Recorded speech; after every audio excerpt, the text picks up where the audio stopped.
تو حضرت ابو بکر صدیق رضی اللہ تعالیٰ عنہ کا مقام اس امت کے اندر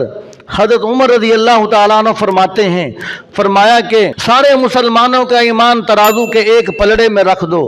فرمایا کہ ترازو کے دوسرے پلڑے کے اندر صرف ابو بکر صدیق رضی اللہ تعالیٰ عنہ کا ایمان رکھو، تو فرمایا ابو بکر صدیق رضی اللہ تعالیٰ عنہ کا ایمان سارے مسلمانوں سے بلند ہوگا، سارے مسلمانوں سے وزنی ہوگا۔ یہ حضرت عمر رضی اللہ تعالیٰ عنہ فرما رہے ہیں۔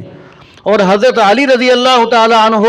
جو کہ علم نبوت کا دروازہ جن کو کہا گیا، آپ صلی اللہ علیہ وسلم نے فرمایا کہ انا مدینۃ العلم وعلی بابها، میں علم نبوت کا شہر ہوں، فرمایا علی اس کا دروازہ ہے۔ حضرت علی رضی اللہ تعالیٰ عنہ فرماتے ہیں کہ اس امت کے اندر سب سے بلند مقام حضرت ابو بکر صدیق اور حضرت عمر رضی اللہ تعالیٰ عنہ کا ہے۔ صحابہ کرام نے یہ بات وضاحت سے بیان فرمائی کہ اس امت کے اندر اللہ تبارک و تعالیٰ نے کس کو فضیلت سب سے زیادہ بخشی ہے، سب سے زیادہ عطا فرمائی ہے، تو حضرت ابو بکر صدیق رضی اللہ تعالیٰ عنہ کا مقام اس پوری امت کے اندر سب سے زیادہ اللہ تبارک و تعالیٰ نے رکھا، اس لیے کہ وہ آپ صلی اللہ علیہ وسلم کے خلیفہ اول تھے،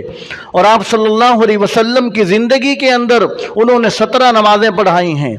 آپ صلی اللہ علیہ وسلم حیات ہیں، بیمار ہیں، بیماری کمزوری اور ضعف کی وجہ سے نماز نہیں پڑھا سکتے، تو حضور کی زندگی کے اندر تقریباً 17 نمازیں حضرت ابو بکر صدیق رضی اللہ تعالیٰ عنہ نے پڑھائی۔ اور جب آپ صلی اللہ علیہ وسلم بیمار ہوئے